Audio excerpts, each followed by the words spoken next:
안녕하세요. 오늘 12주차 강의 시작하겠습니다.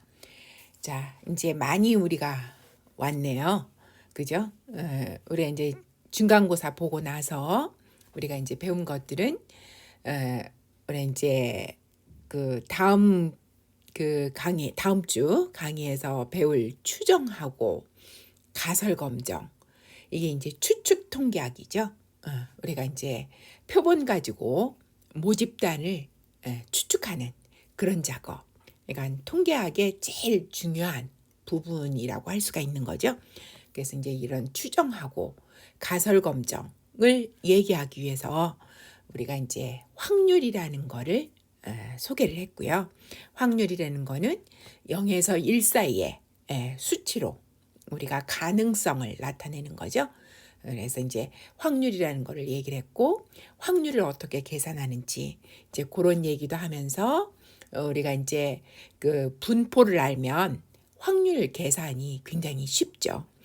우리가 식을 이용해서 확률을 구할 수 있거나 혹은 표를 활용을 해서 확률을 구할 수 있기 때문에 우리가 어떤 변수가 그 이제 우리가 아는 어떤 분포, 우리가 배운 걸로는 이항 분포하고 정규 분포, 이런 분포를 때리는 거를 알면 우리가 이제 쉽게 확률을 이제 계산할 수 있기 때문에 우리가 분포를 배우는 거죠.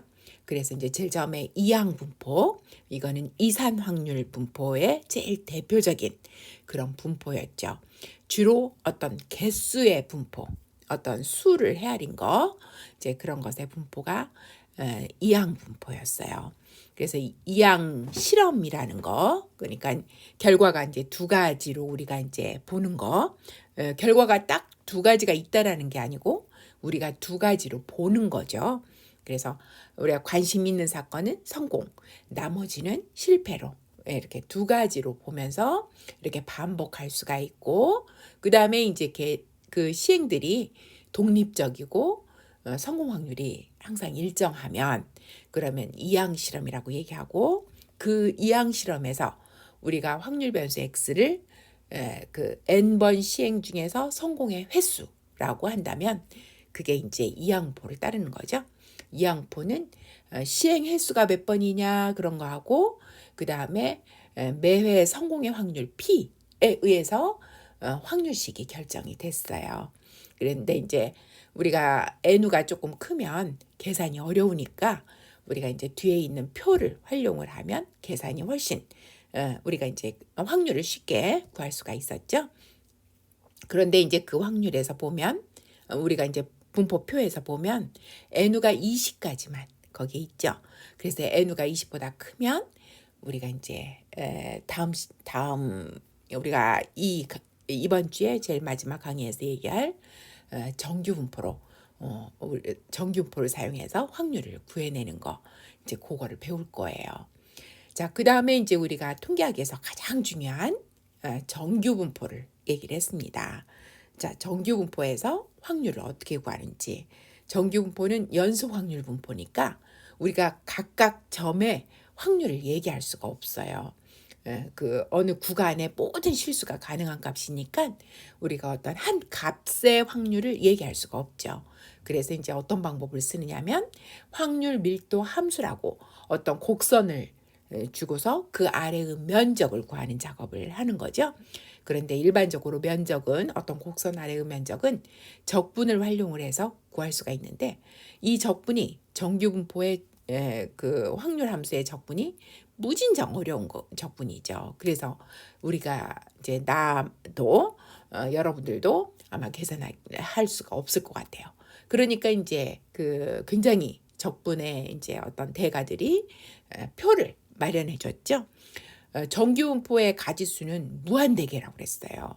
평균이 마이너스 무한대에서 플러스 무한대까지 가능하고, 그 다음에 표준 편차가 0에서 무한대로 가능하니까 모든 실수값들이 가능하니까 만약 그냥 일반적인 정규 분포에 우리가 표를 제공을 하려면 무한대계의 표가 있어야 되죠.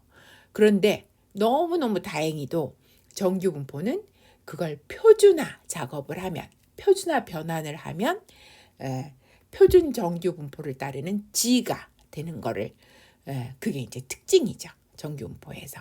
다른 분포에서는 있지 않는 그런 정규분포만의 특징입니다. 그래서 이제 우리가 표준화시켜서 지의 그러니까 표준 정규분포의 표 하나만 갖고 우리가 이제 어떠한 정규분포든 상관없이 모든 정규분포의 확률을 구할 수가 있는 거죠. 그래서 그 작업을 우리가 이제 그 7장에서 이제 7장 초반에서 얘기를 했네요. 자, 이제 그러니까 지난주 강의네요. 그래서 이제 정규분포에서 우리가 확률을 어떻게 구하나. 그리고 이제 거기에다가 좀 더해진 거가 뭐냐면 우리가 확률을 알고 x 값을 정규분포의 그 횡축 x 값을 어떻게 구하나 이제 그런 것도 같이 얘기를 했었죠. 자, 오늘 이번 주 강의는 표집분포라는 거예요. 영어로 sampling distribution. 우리가 샘플링 이거는 표본 추출하는 거죠. 그러니까 표본 추출을 해서 얻은 표본에서의 이제 우리가 이제 표본 추출을 왜 해요? 거기서 이제 통계량을 계산하려고 하는 거거든요. 그러니까 전형적으로 표본 평균, 표본 분산, 표본 표준 편차, 혹은 표본 비율, 표본에서의 어떤 통계치, 이런 거가 통계량이라고 그러죠. 그 통계량이 분포를 갖게 돼요. 그래서 이제 그 통계량의 분포를 표집분포라고 얘기를 합니다. 샘플링 함으로써 얻어지는 분포다. 그래서 샘플링 디스트리뷰션 얘기를 하죠. 자, 주요 용어는 여기에서는 이제 우리가 표집분포 얘기할 때부터는 모집단 표본 우리가 여러분들이 구분할 수 있어야 돼요. 그리고 이제 거기에 명확하게 이게 모집단이구나, 이건 표본이구나, 이건 모집단에서 수치구나, 표본에서의 수치구나, 이걸 명확히 구분을 해야 되니까 모집단과 표본 얘기를 하고요. 그 다음에 그 모집단에서의 모수, 그 다음에 표본에서의 수치, 통계량. 그래서 이제 두 개가 다 대응되는 얘기죠. 모집단과 표본, 모수와 통계량 이렇게. 자, 그 다음에 이제 우리가 추측 통계학을 사용하려면 표본이 랜덤으로 뽑혀야 돼요. 랜덤이라는 게 우리가 이제 probability가 계산이 되는 이제 그런 의미예요. 랜덤이. 그래서 이제 랜덤 표본을 뽑아야지만 우리가 추측 통계학을 사용할 수가 있습니다. 그 다음에 이제 조금 전에 얘기했던 표집분포, sampling distribution, 이건 통계량의 분포라고 그랬죠. 그 다음에 그 통계량 중에서 제일 대표적인 것이 표본 평균이죠. 그래, 표본 평균의 분포, 이게 이제 표집분포. 왜냐하면 표본 평균이 통계량이니까요. 표본에서 계산하는 거죠. 그러니까 통계량이니까 통계량의 분포, 표집분포죠. 그래서 이제 요게 이 장에서 여러분들이 또 이제 소개가 되는 용어들입니다. 자, 먼저 모집단과 표본은 우리가 제일 1장에서 배우긴 했지만요. 모집단은 population, 그냥 영어로는 인구, 근데 인구가 아니에요. 이거 전문 용어로는 모집단, 어머니 집단, 굉장히 큰 집단. 조사나 관측하려는 대상 전체를 얘기를 한다. 그래서 예를 들어서 우리 그 어떤 그 후보 우리 내년에 또 이제 대선도 있고 막 그래서 요즘에도 많이 언론에서 얘기가 되죠. 전국적인 여론조사에서 우리나라 전체 유권자가 population이죠. 모집단. 그래서 모집단을 다 조사하는 거는 정말 어려운 거죠. 굉장히 드문 일이에요. 거의 대부분 모집단에서 일부만 뽑아서 조사를 하죠. 그게 이제 바로 표본입니다. 샘플이라고 그러죠. 그래서 실제 조사나 관측하는 모집단의 일부다. 그래서 전형적으로 우리 여론조사에서는 1000명의 유권자를 뽑아서 랜덤으로 뽑아서 조사를 해요. 그런데도 상당히 비슷하죠. 실제 값하고 상당히 비슷합니다. 그렇지만 그런 언론에서 얘기하는 뭐 몇 퍼센트 몇 퍼센트 누가 지지한다 이거는 어디까지나 표본에서 계산된 값이기 때문에 오차가 있는 거예요. 절대로 그게 정확한 값이라고 생각하시면 안 돼요. 근데 우리가 몇 명을 뽑느냐에 따라서 오차가 달라지죠. 우리가 일반적으로 이렇게 1,000명을 조사를 하면 오차가 이게 이제 루트 1,000분의 1에서 대략 3%보다 조금 넘어요. 플러스 마이너스 3%. 그러니까 그 폭이 6%가 되죠. 그래서 플러스 마이너스 3% 정도 오차가 붙는다라고 생각하시면 돼요. 그런데 대략적으로 여러분들이 그러니까 이제 조금 더 정확하게도 구해낼 수가 있지만 우리가 이제 그 오차를 얘기를 할 때 보면 루트 n분의 1이 되거든요. 그래서 만약 900명 조사했다. 900명 조사했다라면 루트 900분의 1이니까 우리가 이제 계산하기 쉽게 이거는 30분의 1이고 이거는 3.3%죠. 플러스 마이너스 3.3% 오차가 벌어지는 거예요. 이런 식으로 그러니까 루트 n분의 1 대략 그래요. 우리가 이제 보통 이제 선거하고 나서 출구조사 하잖아요. 그럴 때는 모든 언론사들이 그러니까 특히 여론조사 기관들이 사활을 걸고서 이제 그 조사하는 거거든요. 그러니까 굉장히 정확성을 기해야 돼요. 정확하지 않으면은 나중에 그 믿지를 못하잖아요. 그래서 그런 때는 2,500명 조사를 해요. 그러니까 우리나라 유권자가 몇 명이라고 그랬어요? 우리나라 전체 인구는 5천만 명이 넘고요. 유권자는 대략 4천만 명 정도 되거든요. 그러니까 그렇게 많은 수에서 겨우 그러니까 1,000명 또 2,500명 많이 하면 2,500명을 조사를 한단 말이에요. 2,500명 조사하면 오차가 어떻게 되겠어요? 루트 2,500이니까 이거는 50분의 1이고요. 이거는 2%가 되죠. 플러스 마이너스 2%. 이렇게 많이 조사해도 2%예요.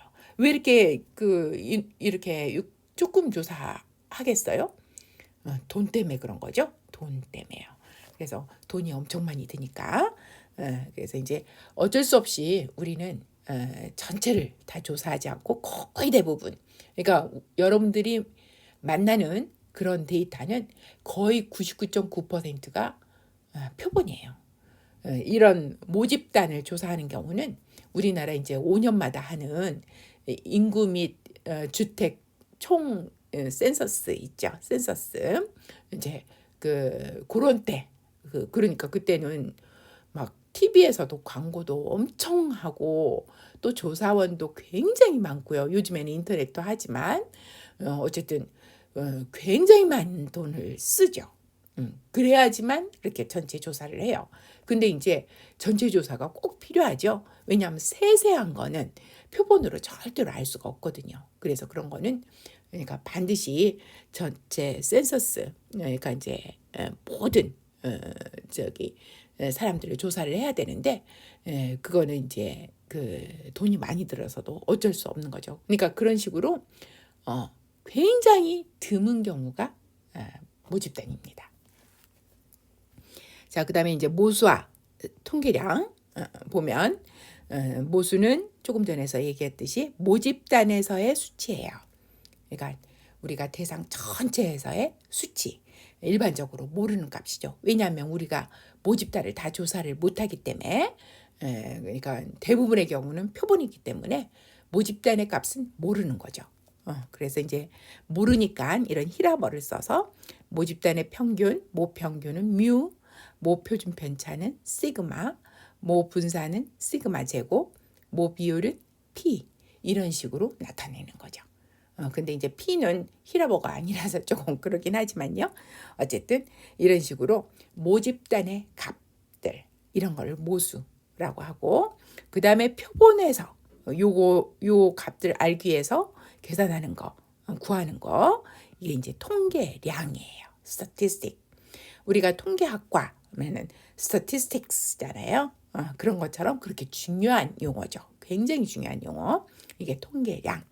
그래서 표본 데이터로 계산되는 수치고 전형적으로 제일 대표적인 것이 표본 평균, X바, 표본 표준 편차, 우리가 S로 나타내죠. 표본 분산, S제곱, 표본 비율은 P hat, P에다가 모자 씌웠다 그래서 P hat 그렇게 읽죠. 그래서 이런 것들이 전부 다 통계량, 표본에서 계산되는 거예요. 그래서 제일 그 중에서도 제일 대표적인 것이 X바, 표본 평균이죠. 전부 다 표본자가 다 붙네요. 모수는 전부 다 모자가 앞에가 붙고요.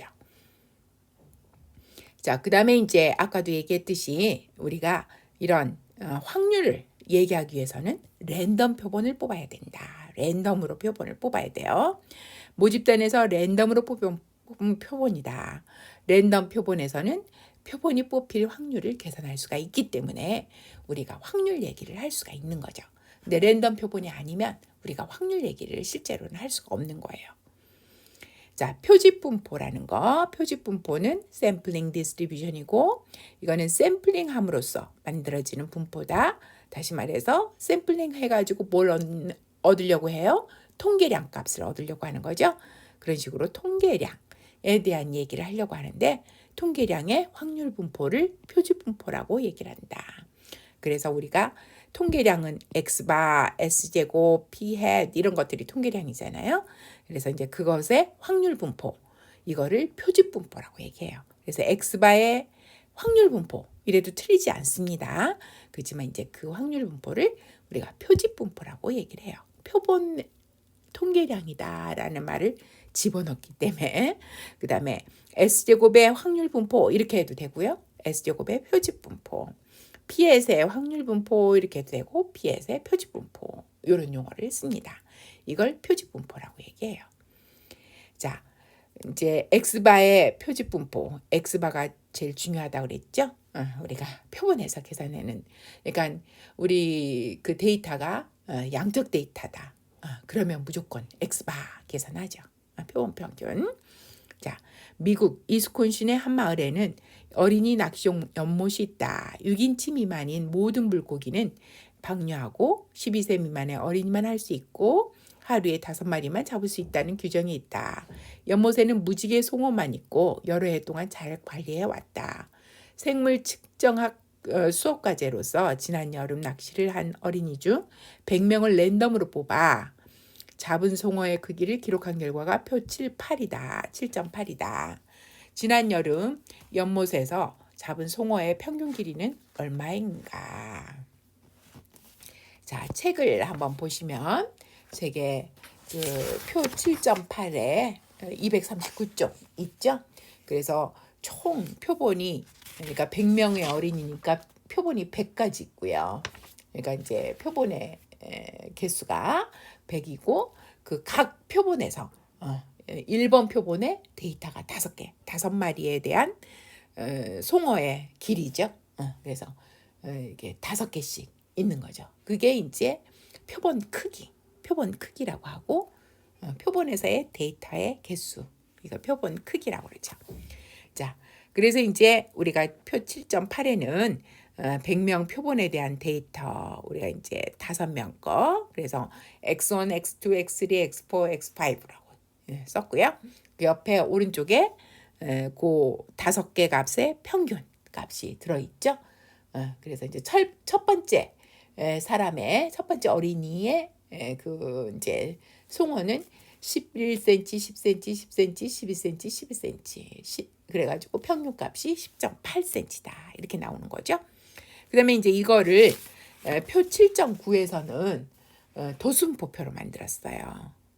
이게 도순보표로. 그래서 총 데이터가 100명 데이터를 갖고, 그러니까 100명에 대한 얘기니까 X바 값을 데이터로 해가지고 이제 그 값을 갖고 도순보표를 만들었는데 구간 길이를 구간 폭을 얼마씩 했어요? 0.38만큼 구간 길이를 만들었네요. 그죠?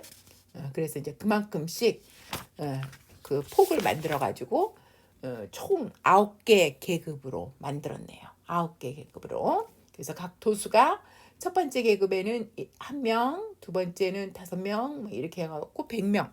합계가 100명이겠죠. 자, 그거를 또 히스토그램으로 만든 것이 그 241쪽이에요. 근데 히스토그램에는 수치가 조금 다른 것 같아요. 수치가. 그죠? 여기는 제일 최소값이 8.395부터 적어줘야 되는데 수치가 다르게 적혀 있네요. 그래서 여러분들이 수정해서 여러분들이 그러니까 제대로 넣기 바랍니다.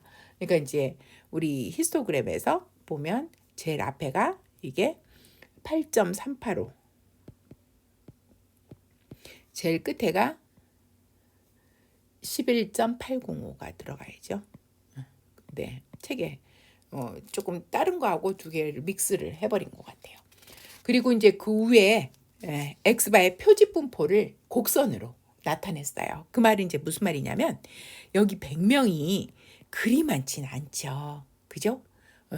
우리가 이제 무한히 많이 엄청나게 많은 1000명 혹은 10,000명의 데이터가 있으면 그 데이터를 가지고서 우리가 이제 이런 히스토그램을 그것도 이제 폭이 작게 해가지고 히스토그램을 갖다가 이제 만들어서 그 가운데를 도수다각형처럼 그 가운데를 연결을 하면 이렇게 폭이 이렇게 좁으면 마치 곡선처럼 보일 수가 있겠죠.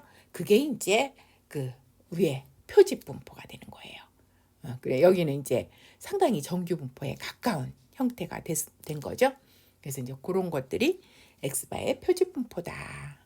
그래서 이제 여러분들이 앞에서 배운 것처럼 데이터를 여기서는 엑스바를 사용을 한 거죠. 데이터로 엑스바들을 가지고 도순보표 만들고 그걸 히스토그램으로 그려보니까 어떤 곡선, 어떤 형태가 만들어지더라. 그걸 표지분포라고 얘기를 하는 거예요. 자, 이해가 되셨는지 모르겠어요. 이번에는 엑스바 값을 쓴 거예요. X 값이 아니라 엑스바 값. 그죠? 자, 이제 241쪽 유도된 연습 문제에서 용어 문제네요. 여기서 모수란 무엇인가? 모집단에 있는 수치. 그러니까 모평균 뮤, 모분산 시그마 제곱, 모표준 편차 시그마, 모비율 P 같은 거다. 통계량이란 무엇인가? 표본에서 계산된 수치죠. 그래서 표본 평균 X바, 표본 표준 편차 S, 표본 분산 S제곱, 표본 비율 P 햇과 같은 거 이렇게 생각하시면 되죠. 표지분포라는 건 뭐냐면 통계량의 확률분포다. 그래서 X바의 확률분포를 X바의 표지분포라고 얘기하고 S제곱의 확률분포를 S제곱의 표지분포라고 얘기하고 그 다음에 P햇의 확률분포를 P햇의 표지분포라고 얘기를 한다. 자, 표 7.8에서 표본의 데이터 개수는 몇 개이고 표본 안에 각 표본에서의 데이터 개수 이걸 표본 크기라고도 얘기를 해요. 요거를 표본 크기라는 용어로도 씁니다. 이게 표본 크기. 글씨가 왜 이렇게 이상해요?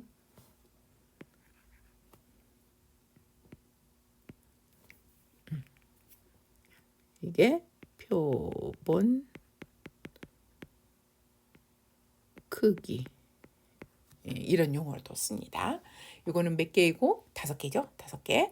그리고 총 표본의 개수는 몇 개가 있었어요. 100명에 대한 얘기니까 100명 각각에 대해서 표본 하나씩 있는 거죠. 그래서 100개가 있고 통계량은 무엇이고요? X바 계산했죠. 그래서 X바가 되고 여기에 대응되는 모수는 이건 표본 평균에 대한 거는 모집단의 평균 뮤가 되는 거죠. 표지분포는 우리가 이제 그림에서 히스토그램 위에다가 그린 거 그거를 갖다가 이제 매끄럽게 맺는 거죠. 왜냐하면 무한히 많이 이거는 어디까지나 100개밖에 안 되니까 100개만 갖고 얘기하는 거 아니거든요. 모든 가능한 거를 다 해야 돼요. 그래야지만 우리가 이제 곡선이 나오는 거죠. 그래서 이제 모든 가능한 거, 그러니까 엄청나게 많은 그걸 갖고 만약 이런 히스토그램들을 촘촘하게 이 막대 길이를 촘촘하게 해갖고 그렸다면 이런 곡선이 될 것이다.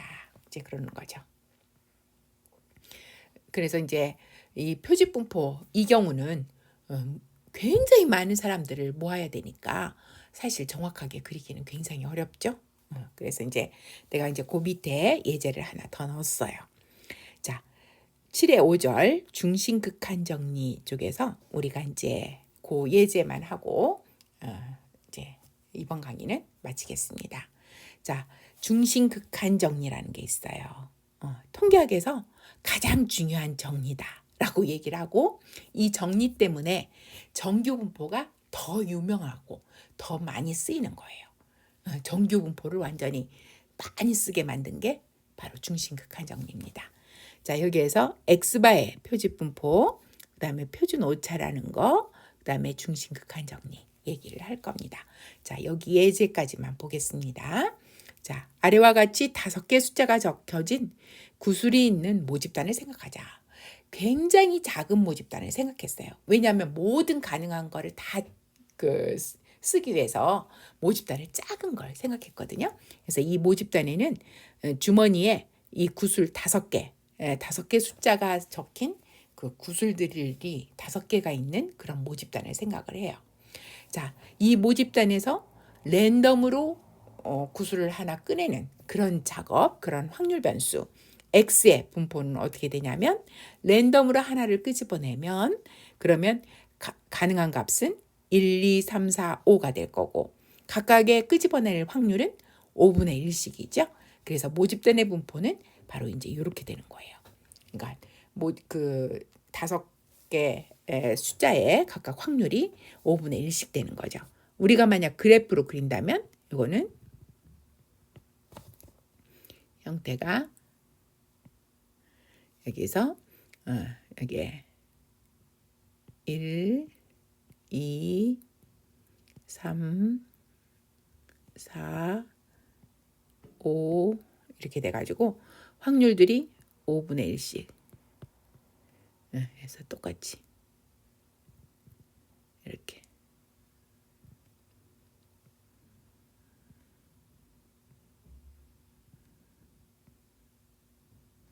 이거 균등분포라고 그러죠. 높이가 다 똑같은 거. 높이가 다 똑같아요. 그런 분포. 이런 분포가 모집단의 분포예요. 이게 이제 조금 달라 보이긴 하는데 이렇게 똑같아요. 똑같아요. 5분의 1씩. 자, 이 분포의 중심 위치, 평균은 모집단이니까 이제 미우라고 쓰는 거죠. 중심 위치는 우리가 이제 앞에서 배운 것처럼 가능한 값 곱하기 확률, 가능한 값 곱하기 확률, 가능한 값 곱하기 확률. 이 가능한 값하고 확률을 곱해서 다 더하면 되죠. 자, 그러면 우리가 보는 것처럼 이 가운데가 3이니까 중심 위치는 여기가 이제 3이 되겠죠. 이게 여기가 무게중심. 그렇죠? 3이죠. 우리가 계산 안 해도 이건 알 수가 있네요. 자, 분산 계산하는 거는 가능한 값에서 평균을 빼갖고 가로 제곱을 하는 거죠. 평균을 빼서 가로 제곱하고 그 다음에 확률을 곱하고 그 다음에 2 빼기 3의 가로 제곱 평균을 빼서 제곱하고 또 확률 곱하고 또 제일 마지막도 5 빼기 3 해서 제곱을 하고 5분의 1 곱하고 그렇게 해서 계산해보면 이게 값이 2가 나옵니다.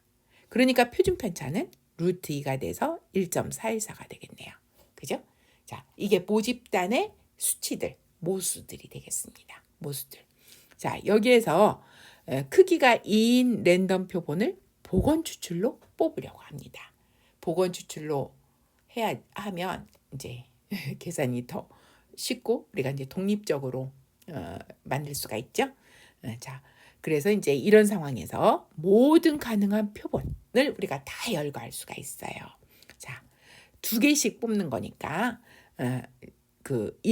그러니까 복원이니까 똑같은 게 뽑힐 수가 있습니다. 그래서 11 뽑힐 수도 있고 12, 13, 14, 15, 21, 22, 23, 24, 25, 31, 32, 33, 34, 35, 41, 42, 43, 44, 45, 51, 52, 53, 54, 5 2개씩 뽑는데 이렇게 뽑힐 수가 있죠. 각각의 확률은 총 25가지인데 가능한 똑같죠, 확률이. 자, 첫 번째 1을 뽑힐 확률이 5분의 1. 두 번째 1을 뽑을 확률이 5분의 1. 복원이니까 모집된 상태가 똑같거든요. 그래서 25분의 1. 마찬가지로 5분의 1, 5분의 1, 25분의 1. 독립인 상황이니까. 그래서 전부 다 25분의 1이에요. 자, 이런 상황에서 우리가 이게 이제 모든 가능한 경우 그게 25가지밖에 없습니다. 여기는 모집단이 워낙 작으니까. 자, 각각 평균을 계산을 하죠. 1 평균은 1, 2 평균은 1.5, 3 평균은 2 이런 식으로 해서 이 표본들의 평균을 다 계산했어요. 전부 다. 끝까지 5 평균은 5 이렇게. 자, 이럴 때 이제 우리가 X바의 분포를 얘기할 수가 있는 거죠. 자, X바들이 이렇게 다양한 값들을 가질 수가 있고, 그죠? X바들이 다 다양하죠, 이렇게. 자, 그리고 가능한 값 구하면 X바들이 제일 작은 게 1부터 시작해서 1.5, 2, 2.5, 3, 그 다음에 여기 3.5, 4, 4.5, 5까지 이렇게 가능한 값이 이렇게 나타내지고 그 확률은 어떻게 되냐? 1은 확률이 25분의 1이죠. 그래서 25분의 1. 2의 확률은 여기하고 2가 또 여기 있죠. 여기하고 여기하고. 그죠? 그래서 요거는 확률이 25분의 1, 25분의 1. 25분의 2가 되네요. 25분의 2. 그죠? 그다음에 그다음에 2.5는 잘못했네요. 2는 여기가 또 있네. 그래서 2는 3개가 있어서 25분의 3. 그리고 1.5가 2개. 여기 1.5, 여기 1.5가 2개. 그죠? 그다음에 이제 2.5는 여기 2.5, 2.5, 2.5, 또 2.5 여기 4개. 그래서 25분의 4. 그 다음에 3은 여기 하나, 둘, 셋, 넷, 다섯. 그러니까는 25분의 5. 그 다음에 3.5는 여기 하나, 둘, 셋, 넷, 4개. 25분의 4. 그 다음에 4는 여기 하나, 둘, 셋 해서 25분의 3. 그 다음에 4.5는 여기고 4.5, 4.5 2개죠. 여기. 그 다음에 5는 여기 하나. 예, 여기네요. 하나. 그래서 이거 다 합하면 1이 되죠. 1이 되죠. 그죠? 합하면. 자, 그래서 이게 X바의 확률 분포가 되는 거예요. X바의 표집 분포가 되는 거예요. X바의. 이런 식으로 표집 분포는 구합니다. 모든 가능한 것을 다 열거를 해서 확률을 얘기를 하거든요. 자, 요것의 그림을 한번 그려볼게요.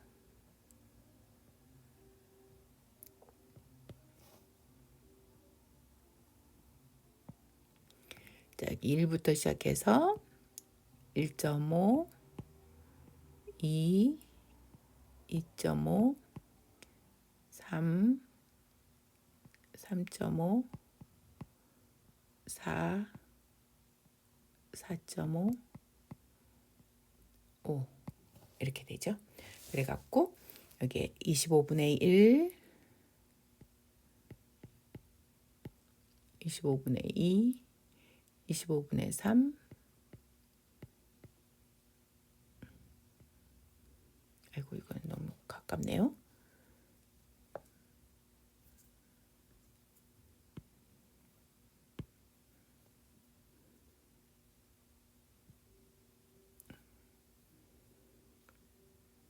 그렇죠?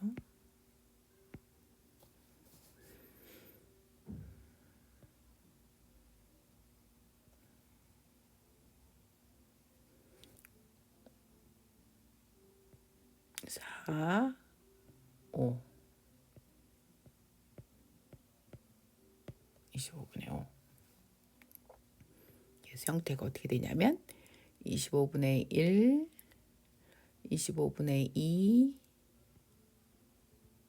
25분의 3, 25분의 4, 25분의 5까지 있죠.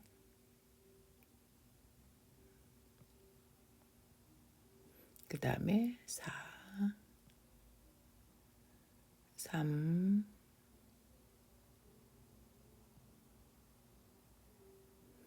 2, 1. 이렇게 형태가 이렇게 돼요. 다시 말해서 아까는 우리가 앞에 모집단은 이렇게 균일, 이게 똑같은 분포인데 이게 표본 2짜리, N우가 2짜리를 뽑았더니 N우가 지금 2죠. 두 개를 복원 추출했어요. 그랬더니 이렇게 삼각형 형태의 분포가 돼 있어요. 자, 그래서 여러분들이 좀 감을 잡을 수 있을 것 같아요. 우리가 X바의 분포는 어떻게 되나. 그래서 이제 조금 이따가 이제 얘기를 할 건데 N우가 크면 클수록 더 이게 이제 정규 분포처럼 됩니다. 가운데가 이제 밀집도가 커지죠. 자, 요것의 평균을 계산했어요. 자, X바의 평균 분산, 우리 이제 통계량을 다 얘기를 한 거네. 여기서는 자, 이거를 X바의 평균을 이렇게 첨자를 X바를 쓰고 뮤를 썼거든요. 그러면 여기 우리가 이제 expectation으로 하면 expectation X바 이렇게 되고, 가능한 값 곱하기 확률, 가능한 값 곱하기 확률 이렇게 해서 다 더하면 되죠. 가능한 값 곱하기 확률을 해서 다 더해갖고 하면 이게 이제 계산이 되는데 이것도 역시 3이 돼버리는 거예요. 여기에 보면 무게중심이 여기죠. 가운데가. 그래서 이게 앞에 우리가 계산했던 우리가 모집단의 평균하고 똑같습니다. 표본 평균의 평균. 우리가 이제 용어를 표본 평균의 평균. 이제 이때까지는 평균의 평균. 여러분들이 아마 이런 얘기 별로 많이 안 들어보셨을 것 같아요.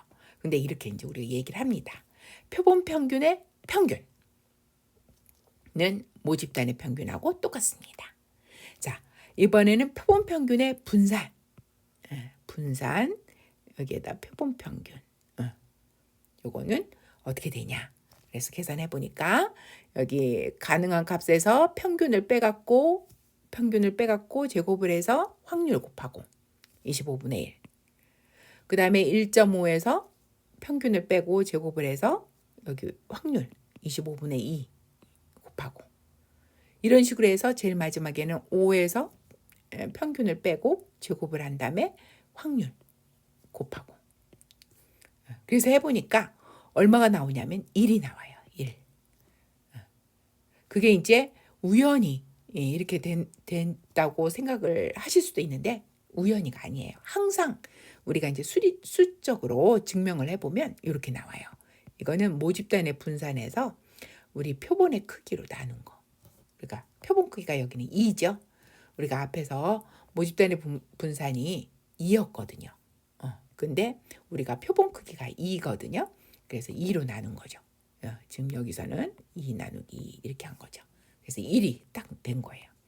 그러니까 항상 모집단의 분산에다가 이렇게 우리 표본 크기 n으로 나눈 겁니다. 그게 표본 평균의 분산 이렇게 돼요.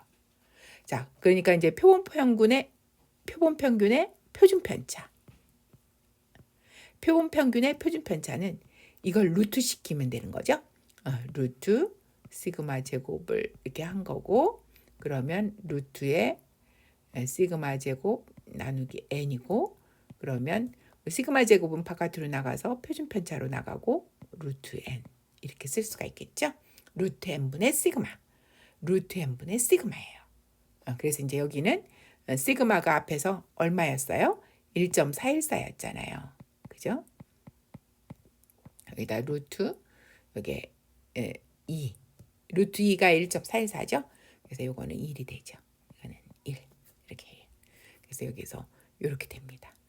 그래서 이제 모집단의 평균, 표본 평균의 평균은 모집단 평균하고 똑같고, 표본 평균의 분산은 모집단의 분산을 표본 크기로 나눈 거고, 그 다음에 표본 평균의 표준 편차는 루트 n분의 시그마, 모집단의 표준 편차를 루트 n으로 나눈 거다. 여기서 우리가 이제 그런 결과를 얻었습니다. 그래서 표본 평균의 평균은 모집단 평균하고 똑같고, 표본 평균의 표준 편차는 루트 n분의 시그마, 모집단의 표준 편차를 루트 n으로 나눈 거. 그 다음에 x바의 표집 분포는 모집단 x 분포와는 달리 그 표본 크기 n이 클수록 정규 분포에 가까워집니다. 이렇게 두 개만 돼도 벌써 삼각형 분포가 됐거든요. 이런 분포가 이게 표집 분포예요. 그래서 오늘은 여기까지 강의하고요. 다음 강의에서 그다음 얘기를 하겠습니다. 수고하셨습니다.